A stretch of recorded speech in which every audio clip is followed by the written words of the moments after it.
Hello Mark, I'm Bernice and my Chinese name is He Wanhua. My student number is S0641024. I'm a freshman and I'm majoring in English. The title of the speech is 4 Ways We Can Avoid a Catastrophic Drought, and the speaker is David Sedlak. Our grandparents' generation created an amazing system of canals and reservoirs that made it possible for people to live in places where there wasn't a lot of water. For example, during the Great Depression, they created a Hoover Dam, which in turn created lead, made it possible for the cities of Las Vegas and Phoenix and Los Angeles to provide water for people who lived in a really dry place. In the 20th century, we literally spent trillions of dollars building infrastructure to get water to our cities. In terms of economic development, it was a great investment.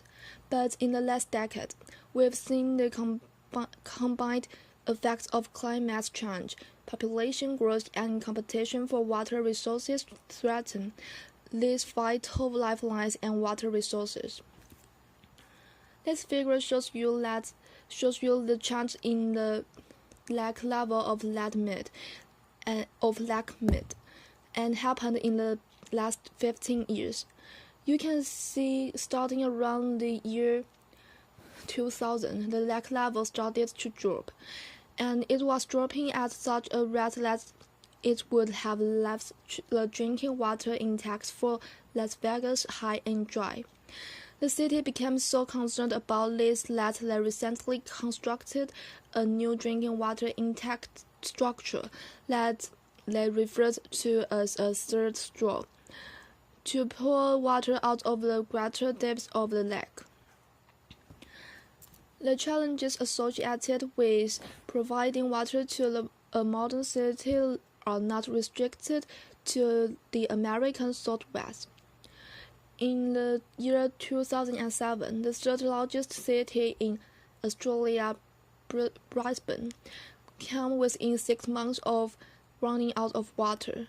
A similar drama is playing out today in Sao Paulo, Brazil, where the main reservoir for the city has gone from being completely full in 2010 to being nearly empty today as a city approaches the 2006 Summer Olympics.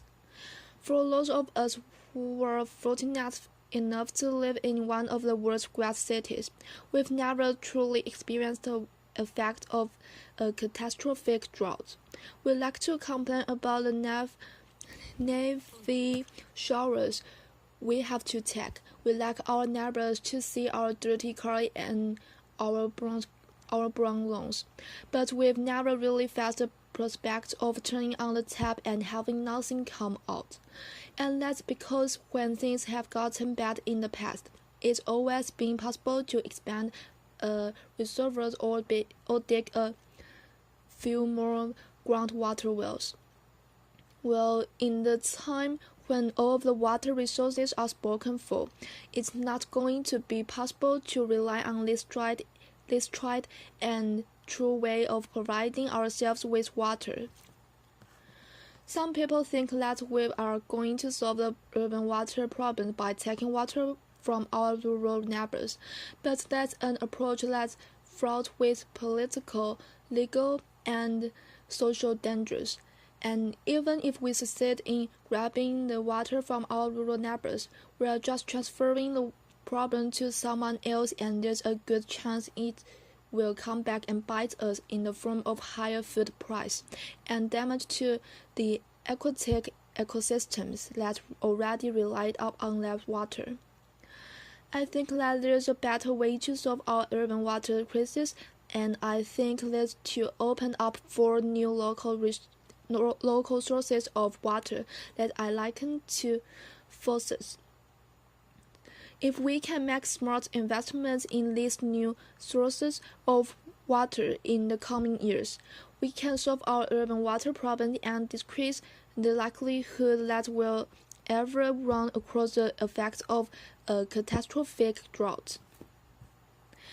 Now, if you told me 20 years ago that a modern city could exist without a supply of imported water, I probably would have dismissed you as an unrealistic and uninformed dreamer.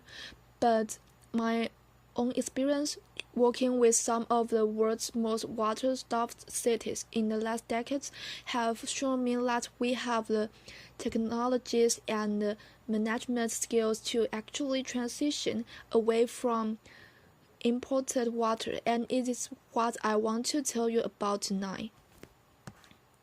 The first source of local water supply that we need to develop to solve our urban water problem will flow with the rainwater that falls in our city. One of the great tragedies of urban development is that as our cities grew, we started covering all the surfaces with concrete and asphalt. And when we did that, we had to build storm sewers to get the water and fill on the cities out before it could cause flooding. And that's a waste of vital water resource. Let me give you an example.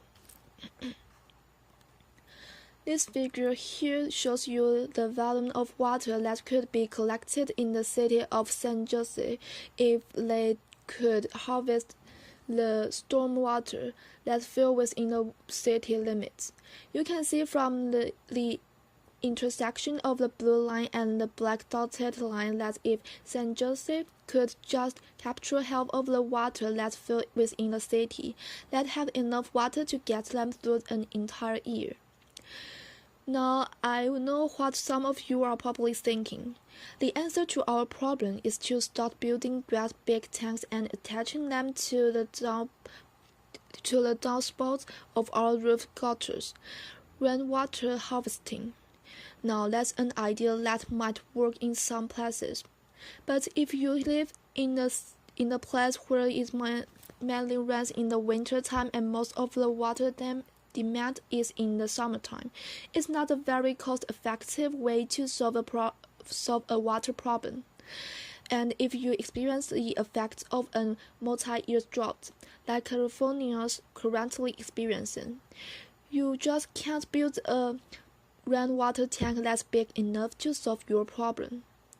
I think there's a lot of practical ways to harvest the storm water and the rainwater that falls in our cities, and that's to capture it and let it percolate into the ground.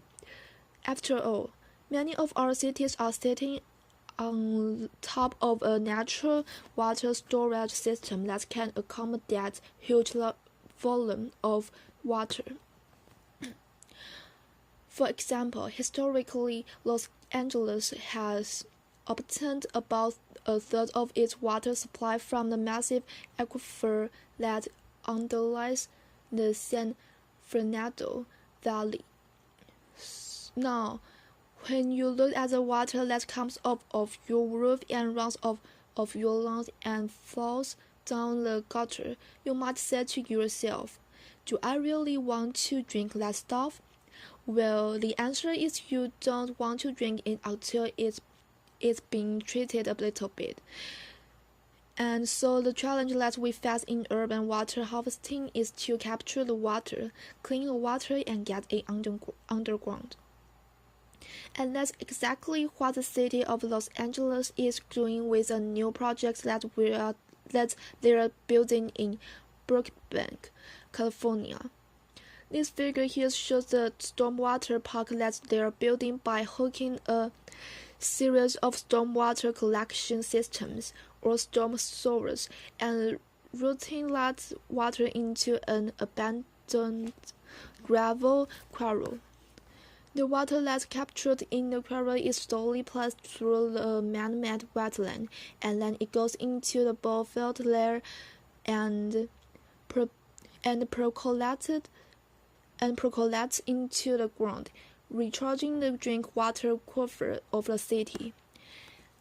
And in the process of passing through the wetland and percolating through the ground, the water encounters microbes that live on the surface of the plant and the surface of the soil, and that purifies the water.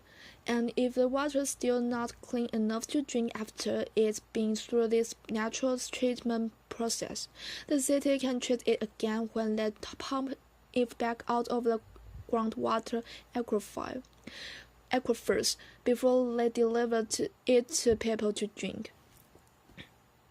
The second step that we need to open up to solve our urban water problem will flow with the wastewater that comes out of our sewage treatment plants. Now, many of you are probably familiar with the concept of recycled water. You've probably seen signs like this that tell you that the shrubbery and the highway median and the local golf course is being watered with water that used to be a sewage treatment plant. We have been doing this for a couple of decades now, but what we are learning from our experience is that this approach is much more expensive than we expected it to be. Because once we built the first few water recycling systems close to the sewage treatment plants, we have to build longer and longer pipe networks to get that water to where it needs to go, and that becomes prohibitive in terms of cost. What we are finding is that a much more cost-effective and practical way of recycling wastewater is to turn treated wastewater into drinking water through a two-step process.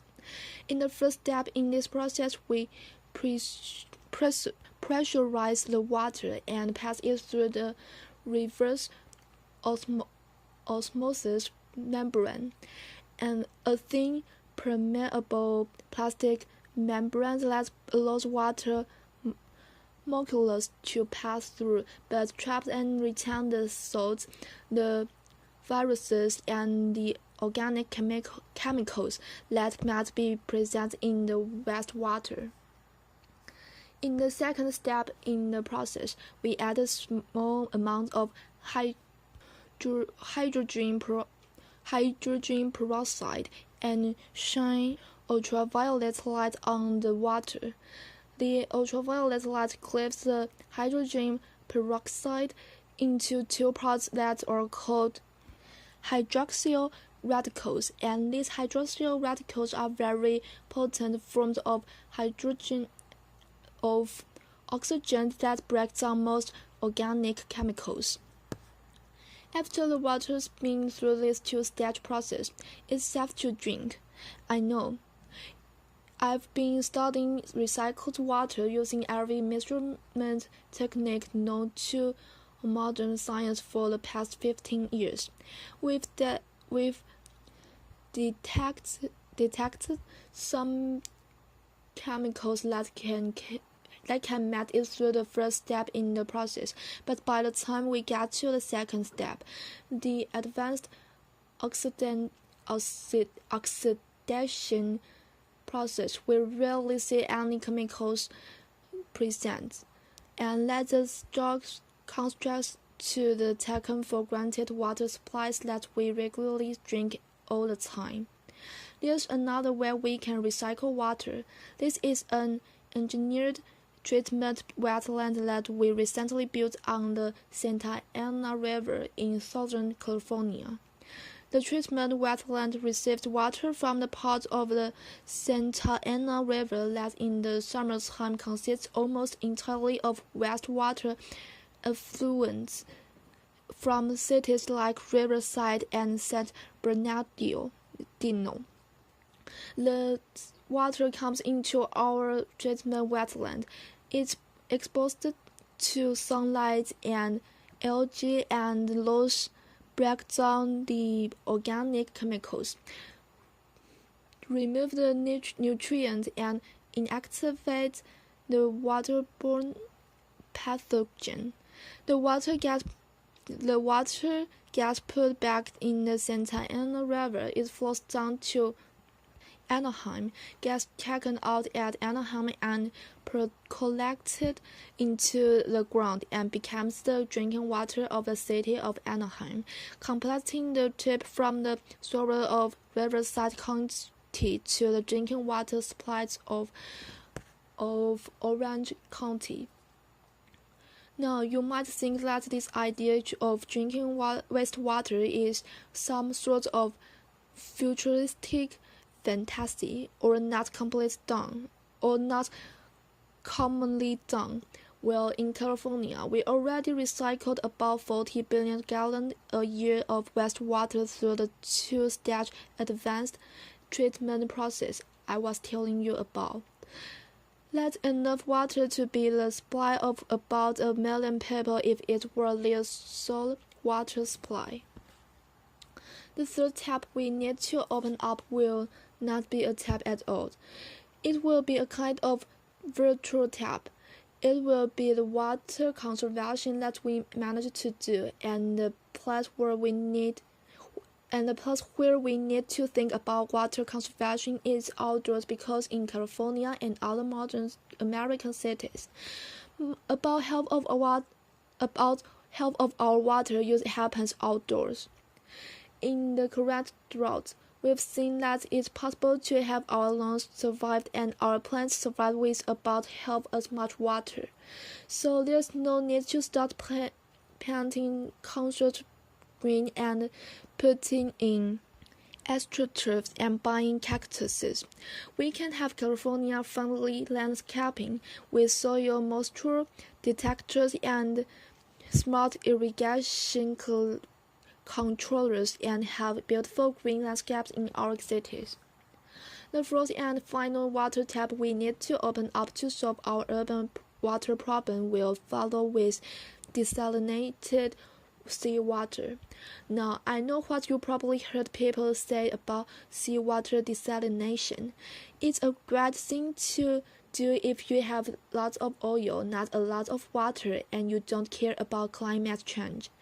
Seawater desalination is energy intensive no matter how you slice it, but the characterization of seawater desalination as being a non-starter is hopelessly out of date. We have made tremendous progress in seawater desalination in the past 2 decades. This picture shows you the largest seawater desalination plant in the Western Hemisphere that's currently being built north of San Diego.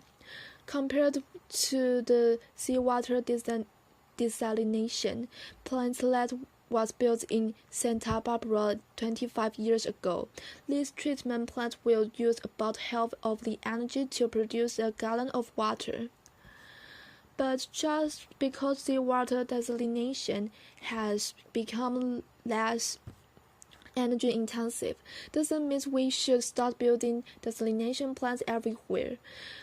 Among the different choices we have, it's probably the most energy intensive and potentially environmentally damaging of the options to create a local water supply. So there it is. With these 4 sources of water, we can move away from our reliance on imported water. Through reform in the way we landscape our surfaces and our properties, we can reduce outdoor water use by about 50%, thereby increasing the water supply by 25%. We can recycle the water that makes it into the soil, thereby increasing our water supply by 40%. And we can make up the difference through the combination of stormwater harvesting and seawater desalination. So let's create a water supply that will be able to withstand any of the challenges that climate change throws at us in the coming years. Let's create a water supply that uses local sources and leaves more water in the environment for fish and for food. Let's create a water system that's consistent with our environmental values. And let's do it for our children and our grandchildren.